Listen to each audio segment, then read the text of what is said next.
السلام علیکم ورحمۃ اللہ وبرکاتہ۔ الحمد للہ نحمده ونستعینه ونستغفره ونؤمن به ونتوکل علیہ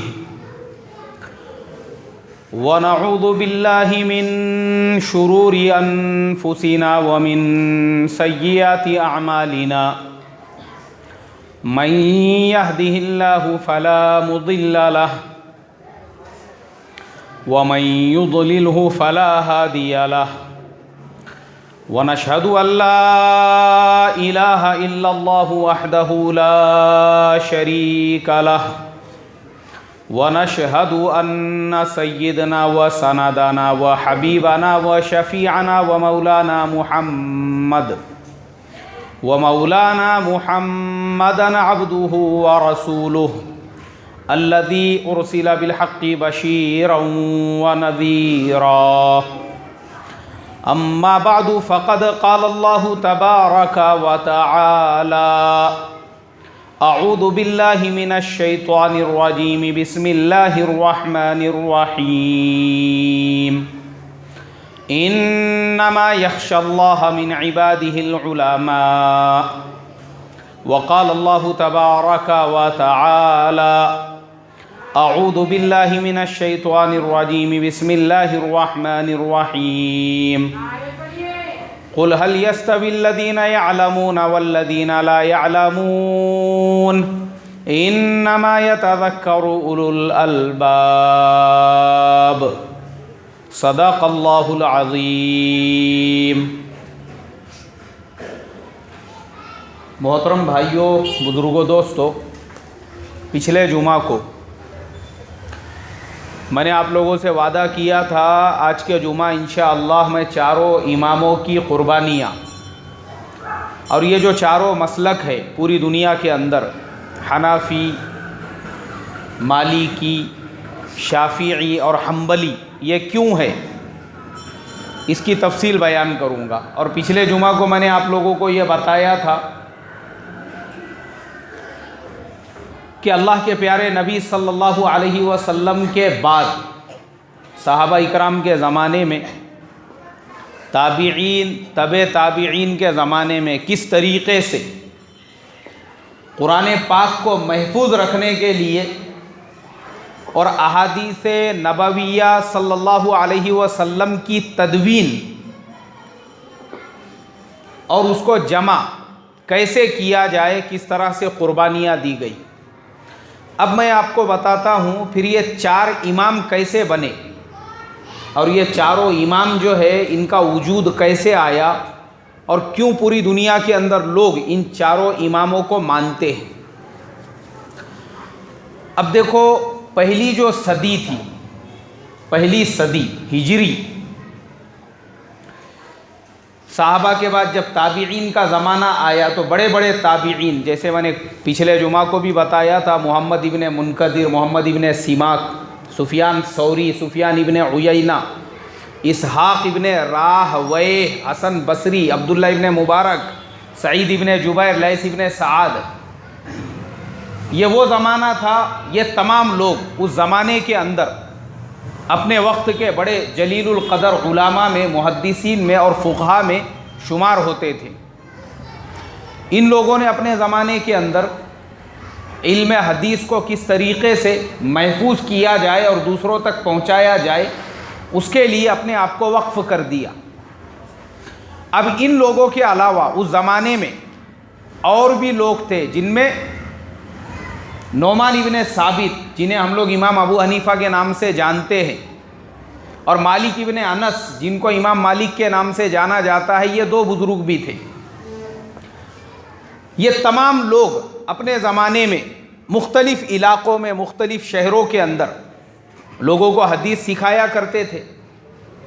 اب وہ زمانہ ایسا تھا، اس زمانے کے اندر جنہوں نے جس صحابی سے اللہ کے نبی کی حدیث کو سنا، وہ اسی طریقے سے نماز بھی پڑھا کرتے تھے، اسی طریقے سے اسلام کے جو فروعی مسائل ہے اس میں ان کی تابعداری کرتے تھے۔ چونکہ جو اسلام کے بنیادی مسائل ہے وہ تو تمام صحابہ کے ایک جیسے تھے، اور سارے صحابہ جو بنیاد ہے، بیس ہے، بنیاد یعنی اسلام کی بنیاد جیسے 5 چیزوں کے اوپر ہے، توحید کے بعد 4 چیزیں، 5 وقت کی نمازوں کا اہتمام کرنا، اس میں کسی کو اختلاف نہیں۔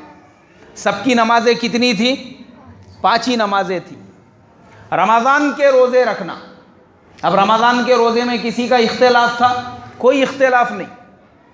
سارے صحابہ، سارے تابعین، سارے علماء، رمضان کے روزے فرض ہے تو رمضان کے روزے ہی فرض ہے۔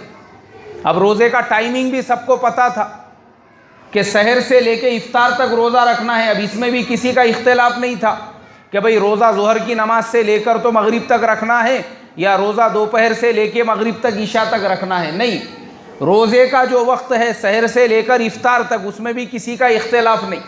رمضان میں رکھنا ہے تو رمضان میں ہی، یہ بنیاد تھی۔ سال میں 1 مرتبہ زکوٰۃ دینا ہے، اس میں بھی کسی کا اختلاف نہیں۔ کتنی دینا ہے؟ 2.5% یعنی 40واں حصہ، اس میں بھی کسی کا کوئی اختلاف نہیں۔ زندگی میں 1 مرتبہ حج کرنا ہے، اس میں بھی کسی کا کوئی کسی سے اختلاف نہیں۔ یہ بنیاد جو ہے، بنیادی مسئلوں میں کسی کا کوئی اختلاف نہیں۔ اب چونکہ نماز جو فرض ہوئی تھی، تو شروع میں جب نماز فرض ہوئی تھی تو شروع نماز بغیر وضو کے پڑھا کرتے تھے۔ اس وقت میں نماز کے لیے وضو کرنا ضروری نہیں ہوتا تھا۔ بعد میں وضو کے احکام آئے اور کہا گیا اذا قمتم الى الصلاة فاغسلوا وجوهكم وايديكم الى المرافق وامسحوا برؤوسكم وارجلكم الى الكعبين۔ اب وضو فرض ہو گیا۔ اب وہ لوگ جو ایمان میں داخل ہوئے، جنہوں نے وضو سے فرض ہونے سے پہلے اللہ کے نبی صلی اللہ علیہ وسلم کو دیکھا، ان کی صحبت میں زندگی گزاری، ان میں وہ وقت میں جو لوگ مسلمان ہوئے اور اپنے قبائل میں چلے گئے، وہ بیچاروں کو بعد میں یہ پتہ ہی نہیں چلا کہ بعد میں اب کیا فرض ہو چکا ہے، وضو فرض ہو چکا ہے۔ اب وہ زمانے میں میڈیا تو تھا نہیں، سیٹلائٹ بھی نہیں تھا کہ کوئی خبر اگر دینا ہے یا کسی چیز میں کوئی چینجز آ گئے وہ سب کو اطلاع پہنچ جائے۔ اب جو تم نے فزیکل سیکھ کر گئے، تم اپنے قبیلے میں جا کر وہی لوگوں کو سکھانے والے۔ اس کے بعد وضو فرض ہو گیا، لیکن نماز جو تھی جیسے آج ہم لوگ پڑھتے ہیں ویسی نماز نہیں تھی۔ نماز میں بات چیت کر سکتے تھے، ایک دوسرے کو سلام کر سکتے تھے اور سلام کا جواب بھی دے سکتے تھے شروع میں۔ اب جو لوگ اس زمانے میں مسلمان ہوئے یا دوسرے قبیلے یا باہر کے تھے، وہ مکے میں آ کر انہوں نے دیکھا کہ بھئی نماز پڑھتے وقت میں کسی نے سلام کیا، اس کا جواب دے سکتے ہیں، کسی کو اشارے سے بات بھی کر سکتے ہیں، کوئی حرج نہیں ہے۔ وہ لے کر گئے اپنے قبیلے میں، انہوں نے لوگوں کو ویسی ہی نماز پڑھنا سکھائی۔ اب ان کو یہ معلوم ہی نہیں ہے کہ بعد میں نماز کے اندر بات کرنے کو اللہ تبارک و تعالی نے منع فرما دیا۔ وہ احکام ان تک پتہ نہیں چلے، لیکن جو انہوں نے سیکھا انہوں نے وہی جا کے اپنے قبیلے میں سکھایا۔ تو احکام جو ہے شریعت کے، وہ آہستہ آہستہ کیا ہوتے گئے؟ بدلتے گئے۔ شروع میں اللہ کے پیارے نبی صلی اللہ علیہ وسلم ہاتھ نہیں باندھا کرتے تھے نماز کے اندر، بلکہ دونوں ہاتھ چھوڑ کے نماز پڑھتے تھے۔ اب جنہوں نے آپ کو دونوں ہاتھ چھوڑ کر نماز پڑھتے ہوئے دیکھا، وہ لوگ اپنے قبیلوں میں گئے، انہوں نے وہاں پہ لوگوں کو ویسے ہی سکھایا۔ چونکہ اللہ کے نبی صلی اللہ علیہ وسلم کے جو صحابہ تھے ان کی تعداد 1,24,000 یہ بتائی جاتی ہے۔ اب وہ سارے کیا سارے ایک وقت میں اللہ کے نبی کی صحبت میں اور خدمت میں نہیں رہے، بلکہ لوگ الگ الگ ٹائم پہ آپ کے پاس آتے گئے، تھوڑا وقت گزار کے اپنے اپنے علاقوں میں جا کر وہاں پہ لوگوں کو سکھاتے گئے۔ اس میں مسئلہ یہ پیدا ہو گیا کہ جس نے اللہ کے نبی کو جیسے عمل کرتے ہوئے دیکھا تھا، اس نے اپنے شاگردوں کو جا کر ویسے ہی سکھایا۔ جس نے آپ صلی اللہ علیہ وسلم کو بغیر ہاتھ باندھے کے نماز پڑھتے ہوئے دیکھا تھا، اس نے اپنے قبیلے میں جا کر لوگوں کو وہی سکھایا کہ بھئی نماز کا طریقہ ایسا ہے، ایسے کھڑے ہونا چاہیے۔ جس نے دیکھا کہ اللہ کے نبی نے سینے پہ ہاتھ باندھا ہوا ہے، اس نے اپنے قبیلے میں جا کر لوگوں کو یہ سکھایا کہ ہاتھ کہاں پہ باندھنا چاہیے، اور جس نے یہ دیکھا کہ ہاتھ ناف کے نیچے باندھنا چاہیے، اس نے جا کر اپنے قبیلے میں لوگوں کو یہی سکھایا کہ بھئی ہاتھ ناف کے نیچے باندھنا چاہیے، حالانکہ جو بنیاد تھی اس میں کسی کا اختلاف تھا کیا؟ فجر کی نماز 2 رکعت ہے تو کتنی رکعت ہے؟ اس میں کسی کا اختلاف نہیں، کسی نے یہ نہیں کہا کہ فجر کی نماز 2 رکعت تھی تو ہمارے نزدیک 4 رکعت ہے، اس میں اتنا ہی تھا، ظہر 4 ہے تو 4 ہی رکعت ہے، لیکن اختلاف ہوا یہ فروعی مسائل کے اندر۔ اب چونکہ یہ جو ائمہ ہیں، تابعین ہیں، محدثین ہیں، انہوں نے جو صحابہ سے علم سیکھا اور جنہوں نے اللہ کے نبی کو جیسا کرتے ہوئے دیکھا تھا، انہوں نے اپنے شاگردوں کو ویسا ہی بتایا۔ اب یہ جو لوگ تھے اس زمانے میں نے جتنے یہ تابعین بتایا، محدثین بتایا، یہ تمام لوگ اب ان کے جو شاگرد تھے، ان کے شاگردوں نے ان کو جیسا کرتے دیکھا، ان کے شاگردوں نے ان کو اپنا امام بنا لیا۔ اب یہ سب لوگ امام تھے وہ زمانے میں۔ اسحاق ابن راہویہ وہ بھی اپنے زمانے کے امام، سفیان ابن عیینہ وہ بھی اپنے جتنے لوگ ماننے والے تھے ان کے امام، سفیان ثوری وہ بھی اپنے وقت کے امام، جتنے لوگ ان کو جو لوگ ان سے علم حاصل کرتے تھے انہوں نے ان کو اپنا امام بنائے۔ حسن بصری کے ماننے والوں نے ان کو، عبداللہ ابن مبارک کے ماننے والوں نے ان کو، یہ تمام جو علماء تھے ان کے تمام کے جو شاگرد تھے، ان کے جو ماننے والے تھے، سب نے ان کو اپنا اپنا امام بنا لیا۔ اب یہ پہلی صدی چل رہی ہے۔ سب سے پہلے جو فکر پیدا ہوئی کہ بھئی اللہ کے نبی کی یہ جو حدیثیں ہیں ان کو کاغذ پہ لکھا جائے۔ ابھی تک یہ حدیثیں کائے پہ لکھی ہوئی تھی؟ نہیں، چمڑوں پہ، چھال پہ، کپڑوں پہ، اس کو کاغذ پہ لکھ کر اس کو کتاب بنائی جائے۔ اور ایک کتاب نہیں، جیسے اب ہمارے زمانے میں جس طریقے سے کتابیں پرنٹ ہوتی ہے، اس کی ہزاروں کاپیاں بنتی ہے اور پھر وہ کتابیں شہروں میں، دنیا میں سب طرف پھیلتی ہیں، وہ زمانے میں بھی کتابیں لکھی جاتی تھی، لیکن وہ کتابیں کیسے لکھی جاتی تھی؟ ہاتھوں سے لکھی جاتی تھی۔ ایک کاپی ماسٹر کاپی بنتی تھی اور ماسٹر کاپی کی پھر کئی کاپیاں بنائی جاتی تھی۔ سب سے پہلے یہ فکر پیدا ہوئی امام مالک رحمت اللہ علیہ کو۔ بولو کس کو پیدا ہوئی؟ امام مالک رحمت اللہ علیہ۔ سب سے پہلے انہوں نے کہا کہ اللہ کے نبی کی جو حدیثیں ہیں اس کو فوراً کائے میں لکھ دیا جائے، کتاب میں۔ اب انہوں نے وہ حدیثیں جمع کی، تو امام مالک رحمت اللہ علیہ نے جو حدیثیں جمع کی اس کو کہا جاتا ہے موطا امام مالک، وہ تمام حدیثوں کو۔ اب وہ حدیثیں جب جمع ہو گئی تو چونکہ امام مالک رحمت اللہ علیہ جو تھے ان کا مسلک اس کتاب کے اندر آ گیا، ان کا نظریہ، ان کا مسلک کہ بھئی اللہ کے نبی کی کس حدیثوں پر وہ عمل کرتے تھے، وہ ساری حدیثیں اس کے اندر آ گئی۔ حدیث کی سب سے پہلی کتاب امام مالک رحمت اللہ علیہ کی وفات ہوئی سن 98 ہجری کے اندر۔ پتہ یہ چلا کہ انہوں نے صحابہ کا پورا دور دیکھا، وہ پورا وقت انہوں نے گزارا۔ امام مالک رحمت اللہ علیہ نہیں، امام مالک رحمت اللہ علیہ کی 185 ہجری میں وفات ہوئی، امام ابو حنیفہ 150 ہجری میں۔ تو پتہ یہ چلا کہ یہ لوگ، انہوں نے صحابہ کا اور وہ زمانہ پورا دیکھا اور اس زمانے کے اندر انہوں نے کتابوں کو کیا کر لیا؟ حدیثوں کو کتاب کی شکل میں محفوظ کر دیا۔ اب امام مالک رحمت اللہ علیہ کے زمانے میں جب وہ کتاب میں حدیثیں آ گئی، اب ان کے جو شاگرد تھے اب وہ تو چلے گئے قبر میں، لیکن ان کے بعد جو آنے والے لوگ تھے ان کے شاگردوں نے کیا کیا؟ ان کی کتابوں کی پھر کاپی پہ کاپیاں بنا کر، جیسے ہمارے زمانے میں کتابیں ہوتی ہے اس طریقے سے انہوں نے کتابیں پھر الگ الگ ملکوں، الگ الگ علاقوں کے لوگوں کو دینا شروع کیا۔ اب یہ جو دوسرے لوگ تھے، اسحاق ابن راہویہ، سفیان ابن عیینہ، سفیان ثوری، عبداللہ ابن مبارک، یہ تمام لوگ، ان کے کوئی ایسے شاگرد نہیں تھے جنہوں نے ان کی احادیث کو یا ان کے مسلک کو اس طریقے سے قائم محفوظ کیا کتاب کے اندر، لیکن امام مالک نے، انہوں نے محفوظ کر دیا وہ پوری حدیث کو۔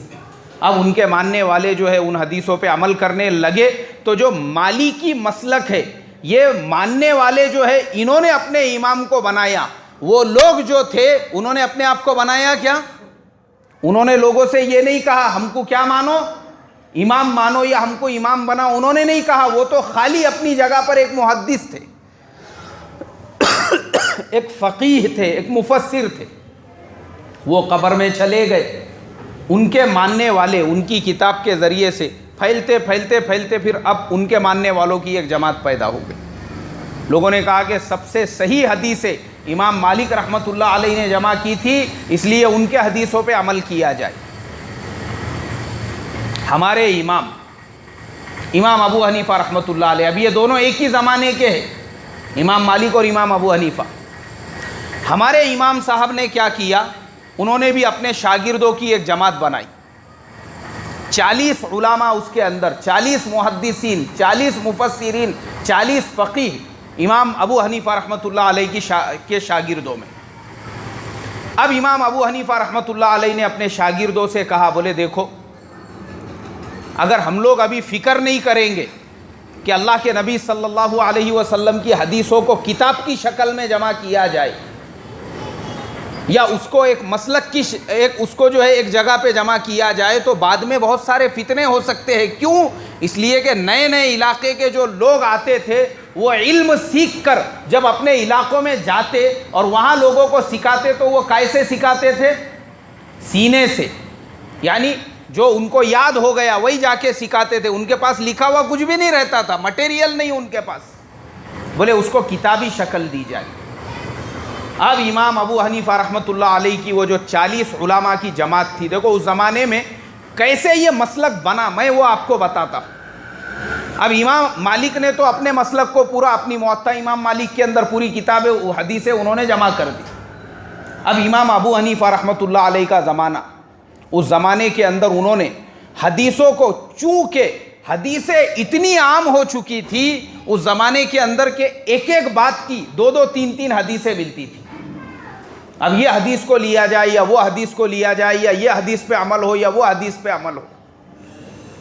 اس کے لیے انہوں نے 40 جو بڑے بڑے اسکالرز تھے، وہ 40 لوگ ایک حدیث کے اوپر ریسرچ کرتے، تحقیق کرتے، یہ حدیث صحیح ہے یا غلط ہے، یا یہ حدیث کا بولنے والا ثقہ ہے، یا یہ حدیث جس نے بیان کی ہے وہ سچا ہے. وہ تمام باتوں پہ پوری تحقیق ہوتی. اس کے بعد اس حدیث کو جانچ کر پرکھ کر پھر اس کو لکھا جاتا مسلک اور مذہب کے نام پر. پھر وہ حدیث محفوظ ہو جاتی کہ بھائی یہ صحیح حدیثوں سے ثابت ہو چکا ہے کہ اللہ کے نبی صلی اللہ علیہ وسلم ناف کے نیچے ہی ہاتھ باندھتے تھے. جب اس کی مدلل دلیل ملی پھر اس کو انہوں نے کتابی شکل کے اندر لکھ دیا.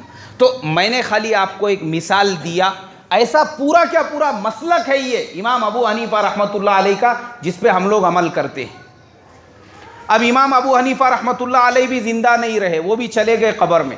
انہوں نے لوگوں سے یہ نہیں کہا کہ مجھے امام مانو یا تم میری تقلید کرو، نہیں، انہوں نے یہ نہیں کہا، بلکہ وہ تو خالی ایک استاد تھے، وہ تو ایک محدث تھے، ایک تو معلم، ایک فقیہ تھے.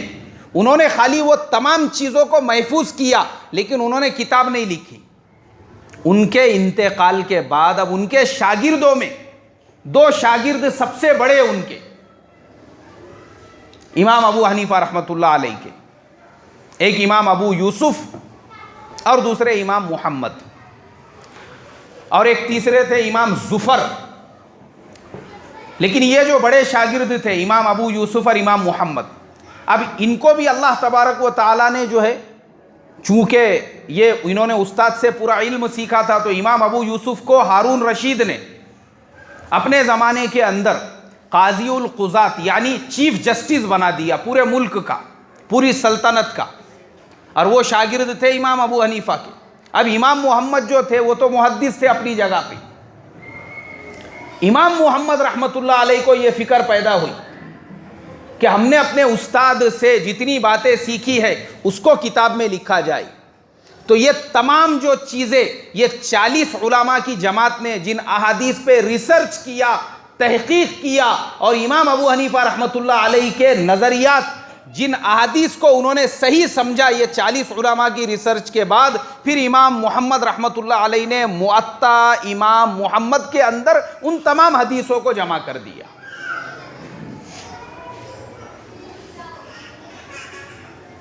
ساری حدیثیں اب ان کی بھی کتاب میں آ گئی، پہلے یہ بھی حدیثیں کتاب میں تھی کیا؟ اور کیوں کتاب میں جمع کیا؟ اگر نہیں جمع کرتے امت نے دل سے حدیثیں گھڑنا شروع کر دیا تھا۔ اسی لیے آپ لوگ سنتے ہوں گے حدیثوں کے اندر کہا جاتا ہے، بولے یہ صحیح حدیث ہے، یہ ضعیف حدیث ہے۔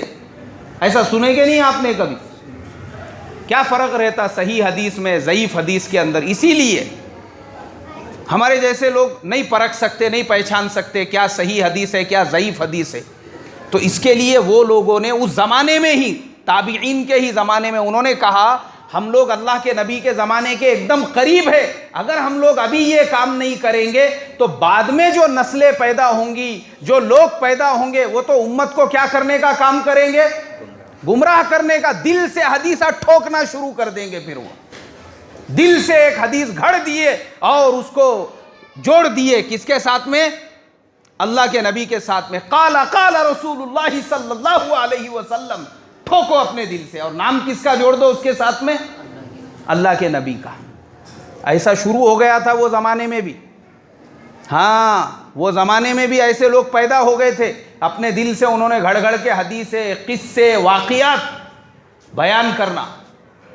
تو اللہ تبارک و تعالیٰ نے یہ بزرگوں کے ذریعے سے، یہ علماء کے ذریعے سے صحیح جو اسلام ہے، 100% 24 کیرٹ جو ہے، اس کو محفوظ کرنے کا کام لیا۔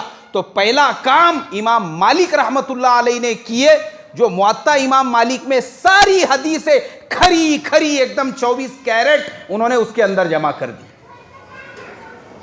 اور دوسرا کام کس کے ذریعے سے ہوا؟ امام ابو حنیفہ کے جو شاگرد تھے امام محمد رحمۃ اللہ علیہ، موطا امام محمد کے اندر انہوں نے یہ ساری باتیں جمع کی۔ امام ابو حنیفہ رحمۃ اللہ علیہ کا مسلک اس میں آ گیا۔ اب اس کے بعد امام محمد کے بھی شاگرد تھے، ان کا نام تھا محمد ابن ادریس، جن کو ہم لوگ امام شافعی رحمۃ اللہ علیہ کے نام سے جانتے ہیں۔ اب محمد ابن ادریس، امام شافعی رحمۃ اللہ علیہ جو تھے، علاقوں میں بھی فرق تھا۔ دیکھو وہ زمانے میں چونکہ امام مالک مدینہ کے رہنے والے اور امام ابو حنیفہ کوفہ کے رہنے والے، اس لیے امام مالک نے جو صحابہ سے حدیثیں سیکھی اور سنی، انہوں نے ان کو اپنی کتاب میں جمع کیا، اور امام ابو حنیفہ نے عبداللہ ابن مسعود رضی اللہ تعالیٰ عنہ کی صحبت اختیار کی تھی، اور ان سے وہ تمام احادیث سن کر ان تمام احادیث کو اپنی کتاب کے اندر جمع کر دیا۔ دونوں نے الگ الگ صحابہ سے علم سیکھا، اس لیے ان صحابہ نے اللہ کے نبی کو جیسا کرتے دیکھا تھا، یہ دونوں اماموں نے بھی کیا کیا؟ اپنی کتابوں میں انہی حدیثوں کو لیا۔ اب امام شافعی جو تھے وہ امام محمد کے شاگرد تھے۔ امام شافعی رحمۃ اللہ علیہ نے، ان کا بھی کچھ اختلاف ہوا کچھ حدیثوں میں اپنے اساتذہ سے۔ ان کو لگا کہ بھائی میرے استاد نے ہاتھ باندھنے کے تعلق سے عبداللہ ابن مسعود اور حضرت علی کی جو روایت لی ہے، مجھے اس سے زیادہ مضبوط حضرت عبداللہ ابن عباس رضی اللہ عنہما کی روایت لگتی ہے۔ انہوں نے حضرت عبداللہ ابن عباس رضی اللہ تعالیٰ عنہما کی روایت کو لیا۔ اب جو باتوں میں امام شافعی رحمۃ اللہ علیہ کو اپنے اساتذہ سے اختلاف تھا، انہوں نے وہ تمام باتوں کو الگ سے جمع کیا، اور انہوں نے اپنے اعتبار سے اپنے شاگردوں کو ان حدیثوں کی بنیاد پہ سکھانا شروع کر دیا۔ اب دیکھو یہ تمام لوگ جو میں آپ کو بتا رہا ہوں نا، انہوں نے لوگوں کو نہیں کہا کہ بھئی ہم کو امام مانو یا امام بناؤ، یہ امام بنے اپنے زمانے کے 100 سال کے بعد میں۔ کتنے سال کے بعد میں؟ 100 سال کے بعد۔ وہ کیسا بنے میں وہی بتا رہا ہوں، ان کے شاگردوں نے ان کو امام بنایا۔ اب امام شافعی رحمۃ اللہ علیہ جو تھے، انہوں نے اپنے اعتبار سے تمام باتوں کو، ان کی اپنی ایک جماعت تھی علماء کی، ایک ریسرچ ٹیم تھی پوری کا پوری۔ اب وہ ریسرچ ٹیم ریسرچ کرتی حدیثوں کے اوپر کہ بھئی کون سی حدیث صحیح ہے، اس کو لیا جائے۔ ان کے ماننے والوں نے، امام شافعی رحمۃ اللہ علیہ نے پھر وہ تمام باتوں کو لیا اور پھر ان کا اپنا ایک نظریہ، ایک مسلک، وہ حدیثوں کا پورا مجموعہ جمع ہو گیا۔ اب امام شافعی کے بھی ایک شاگرد تھے، ان کا نام تھا احمد ابن حنبل، احمد ابن محمد ابن احمد ابن حنبل الشیبانی۔ انہوں نے بھی اپنے استاد سے کچھ حدیثوں، کچھ چیزوں کے اندر اختلاف کیا، اور جن جن حدیثوں کے اندر ان کو اپنے استاد سے اختلاف تھا امام شافعی رحمۃ اللہ علیہ سے، انہوں نے اپنی احادیث کو، جو حدیثیں ان کو صحیح لگی، امام احمد ابن حنبل رحمۃ اللہ علیہ نے ان کو جمع کر دیا۔ اب امام احمد ابن حنبل جو ہے نا، وہ بہت زیادہ شدت پسند تھے، اس لیے ان کا مسلک بھی کیسا ہے، بہت زیادہ شدت۔ مطلب کیسا ہے میں آپ کو بتاتا ہوں، شدت پسندی یعنی کیسی، استاد سے ان کا اختلاف کیسا تھا۔ اب امام شافعی رحمۃ اللہ علیہ کے نزدیک سمندر کے اندر جو جانور وغیرہ ہے، ہر چیز حلال ہے ان کے نزدیک۔ احل لکم صید البحر، وہ کہتے ہیں قرآن میں یہ دلیل ہے، کوئی بھی چیز سمندر میں جو بھی چیز ہے، وہ کہتے ہیں کہ صرف سمندر کا سور کھانا حرام ہے، سمندر کا سور کھانا حرام ہے۔ کیوں کھانا حرام ہے؟ بولے اس لیے سمندر کا سور کھانا حرام ہے کیونکہ قرآن میں اللہ تعالیٰ نے سور کو حرام قرار دیا، وَلَحْمَ الْخِنْزِيرِ، سور کا گوشت کھانا حرام ہے۔ اس کے لیے بولے سور کھانا بھی ہمارے لیے، سمندر کا رہو سور یا زمین پہ کا رہو، حرام دونوں بھی برابر ہے۔ اور سمندر کے اندر جو انسان پائے جاتے وہ حرام ہے۔ ان کے علاوہ جب قرآن میں اللہ نے کہا احل لکم صید البحر، سمندر کا کچھ بھی کھا سکتے، چاہے پھر سمندر کا کیکڑا رہو، سمندر کا کاسو رہو، یا سمندر کے اندر کے جھینگے رہو، یا سمندر کی مچھلی رہو، جو جانور سمندر میں ہے وہ تمہارے لیے کیا ہے؟ بولو حلال ہے۔ کس کے نزدیک تھا یہ؟ امام شافعی رحمۃ اللہ علیہ کے نزدیک۔ اسی لیے آپ دیکھو سمندر کے پٹے پہ آپ کو جتنے بھی لوگ ملیں گے، یہ جتنے کوکنی لوگ ہیں نا اپنے مہاراشٹرا کے، یہ سارے کے سارے آپ کو 100% کون ملیں گے؟ کون ملیں گے بھائی؟ شافعی ملیں گے۔ اور مہاراشٹرا نہیں، پھر نیچے جاؤ آپ کرناٹک کے اندر، کرناٹک میں وہ پورا پٹا جو سمندر کے کنارے کو ملا ہوا ہے، بھٹکل ہے، کاروار ہے، منکی ہے، اس کے بعد میں اور نیچے بہت سارے شہر ہے، وہ سارے بھی آپ کو کون ملیں گے؟ شافعی ملیں گے۔ پھر نیچے چلے جاؤ کیرلا کے اندر، وہاں پہ بھی آپ کو سارے مسلمان کون ملیں گے؟ شافعی ملیں گے۔ کیوں؟ اس لیے کہ امام شافعی کے نزدیک سمندر کی ہر مخلوق حلال ہے۔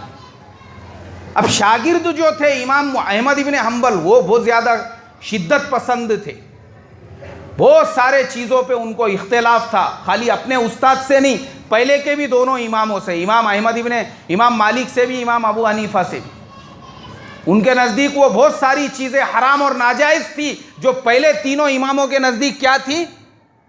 حلال تھی۔ ایک نبیذ آتی ہے، نبیذ، اب وہ بہت لمبی چوڑی بحث و مباحثہ ہے، وہ کیا ہوتی ہے، کیسا بناتے ہیں، میں وہ سب نہیں بتاؤں گا آپ کو۔ استاد کے نزدیک اس کے لیے کچھ گنجائش تھی، شاگرد نے کہا نہیں حرام ہے، بولے یہ بھی۔ اب وہ لوگ، وہ زمانے کے جو لوگ تھے، بادشاہ ہے، وزیر ہے، بڑے بڑے کروڑ پتی مالدار لوگ جو رہتے تھے، وہ پہلے اماموں کا حوالہ دیتے تھے، ارے ان کے نزدیک تو حلال ہے، اس لیے لوگ رنجن بھر بھر کے گھر میں رکھتے تھے، بڑے بڑے مٹکے بھر بھر کے اپنے گھروں کے اندر اس کو رکھتے تھے۔ امام احمد ابن حنبل نے فتویٰ دیا حرام ہے تو حرام ہے، اور خالی فتویٰ نہیں دیا، وہ اتنے زیادہ شدت پسند تھے، انہوں نے اپنے شاگردوں کو حکم دیا گھسو بولے ان کے گھروں میں اور پھوڑو ان کے مٹکے نبیذ کے۔ اب شاگردوں کی بہت بڑی جماعت تھی، ہزاروں لاکھوں کی تعداد میں ان کے شاگرد ہوا کرتے تھے۔ شاگردوں نے بڑے بڑے مالداروں وزیروں کے گھروں میں گھس گھس کے وہ نبیذ کے مٹکے پھوڑنا شروع کر دیے، رنجن توڑنا شروع کر دیے۔ ان کا مسلک اس طریقے سے تھا۔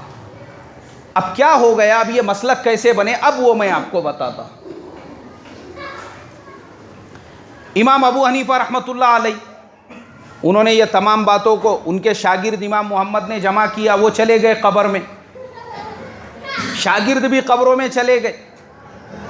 لیکن اس کے بعد میں وہ جو علاقہ تھا عراق کا، کوفہ کا، بصرہ کا، وہاں کے لوگ وہ سب بولے بھائی اپنے یہاں کے بڑے بزرگ کون؟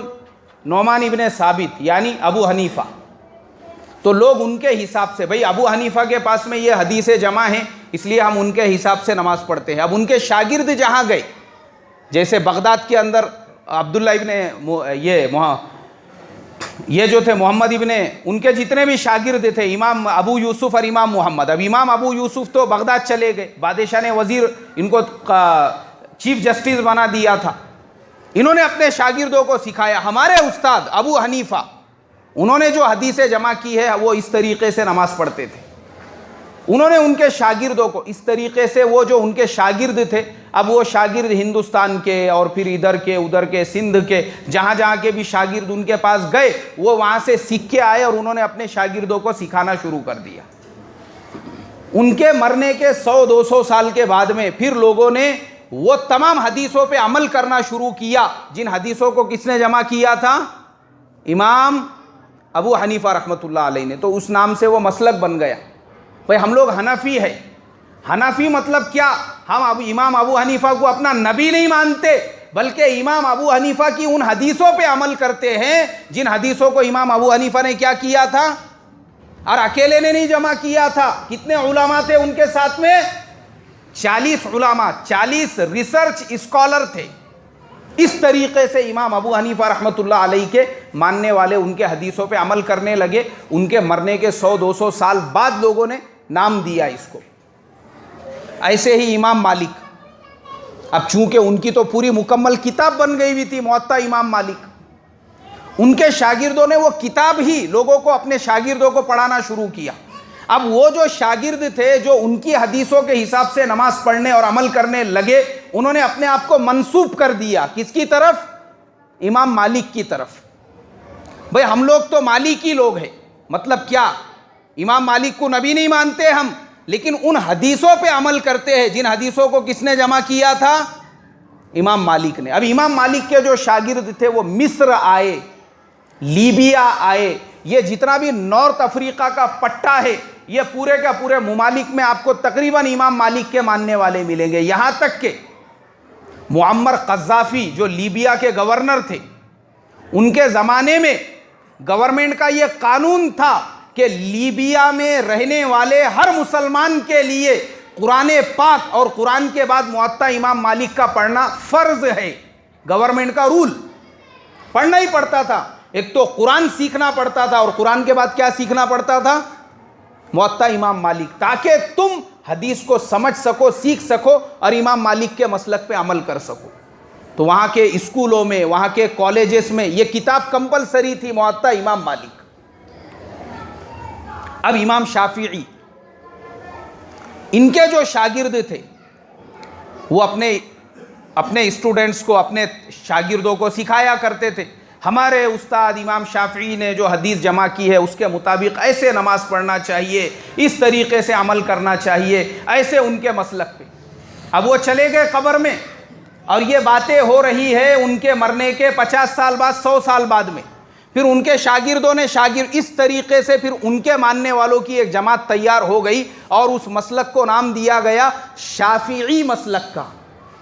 سیم اسی طریقے سے امام احمد ابن حنبل رحمۃ اللہ علیہ جو تھے، ان کے ماننے والے افریقہ میں، یہ نائجیریا، سوڈان اور صومالیہ وغیرہ، تنزانیہ، یہ سارے ملکوں میں آپ کو کثرت سے ملیں گے حنبلی مسلک کے ماننے والے لوگ.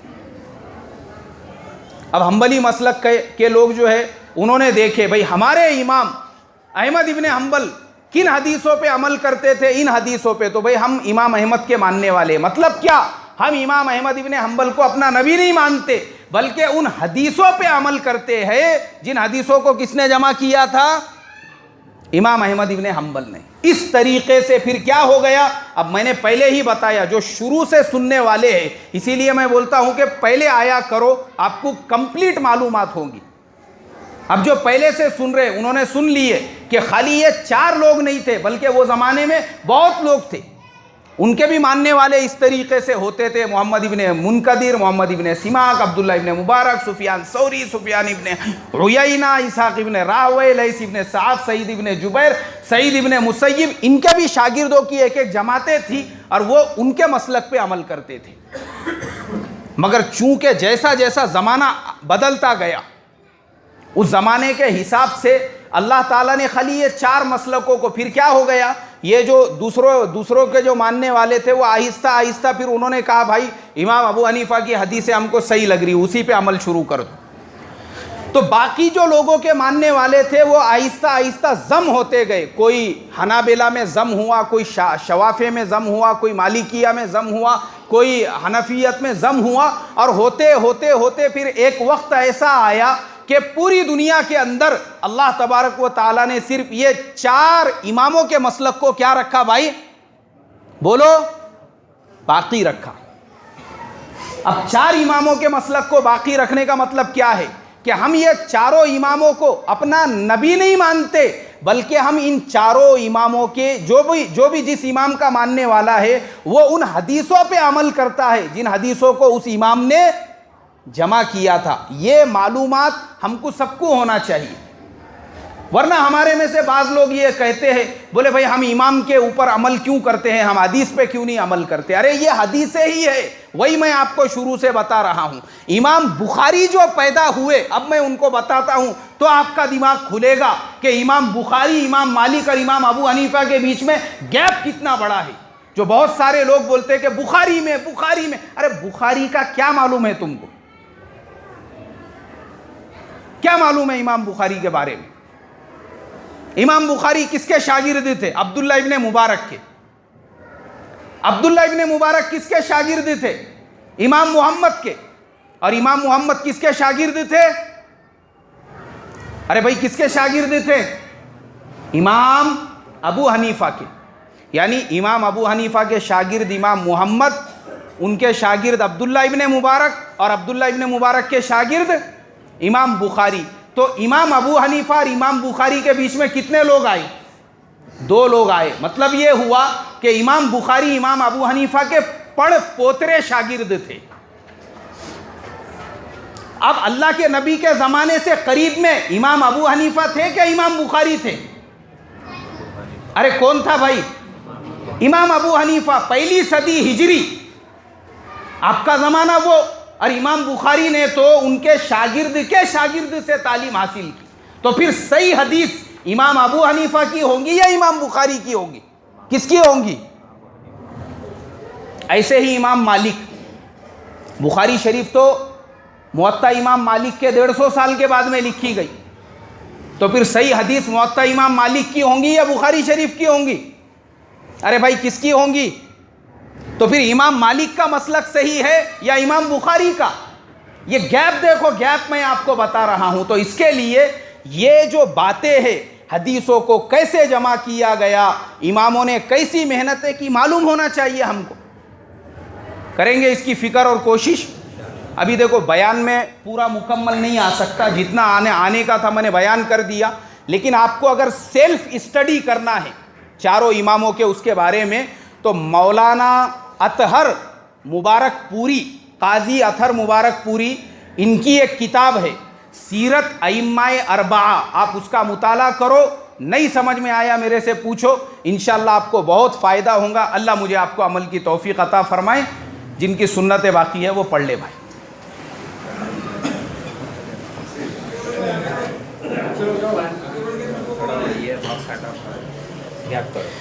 یہ